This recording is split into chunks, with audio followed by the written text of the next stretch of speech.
Episode kali ini Hana berhasil membius Tian sehingga membuat Tian pun terheran dan terpelongo melihat dirinya ketika mereka pun diundang ke acara nikahan ayah Yuda dan juga Miranti.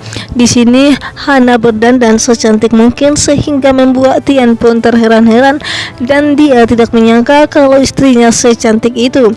Dan tentunya Tian pun tidak lupa untuk memuji sang istri dan mengatakan kalau Hana bagaikan bidadari yang turun dari surga.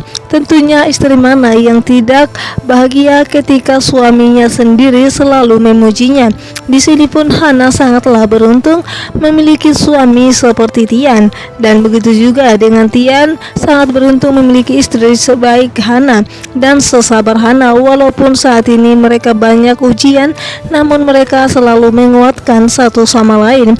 Namun di sini pun Hana merasa dirinya belum beruntung karena dia belum bisa memberikan keturunan kepada Tian.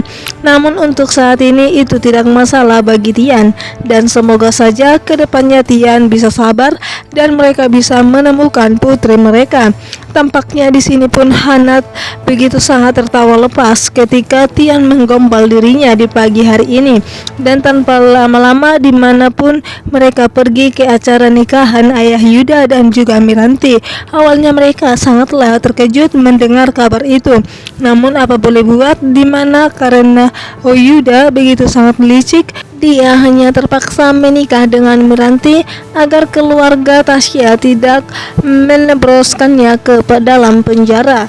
Itulah ancaman Miranti kepada Yuda, sehingga di sini pun Robby membantu Miranti untuk membujuk Yuda agar menikahi dirinya. Semua keluarga memang sangat syok dan terkejut, namun Yuda tidak bisa dibantah dan tidak bisa dilarang.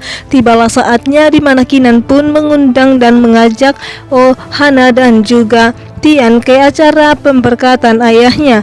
Namun di sisi lain di mana Hana pun bertemu dengan Misa, lagi dan lagi Misa tiada hentinya membuat keributan dimanapun dia tidak bisa melihat tempat.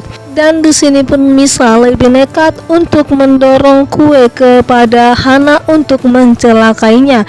Namun untung saja di mana Tian pun segera menarik Hana dan Hana pun selamat lagi.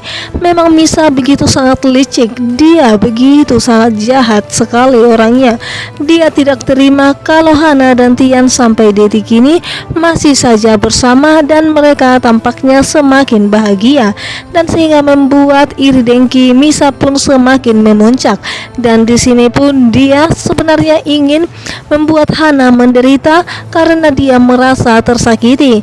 Dan di sini pun Tasya dan juga Alvin tidak tinggal diam atas perbuatan Misa kepada Hana, terutama itu Tian. Dan dengan tegas Tian marah kepada Misa dan akan menuntut Misa jika terjadi sesuatu kepada istri tercintanya.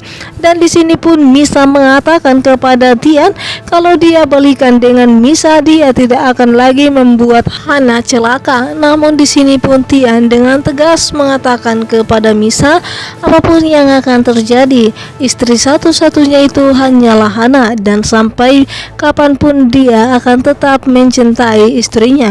Di sini pun Misa semakin memuncak emosinya.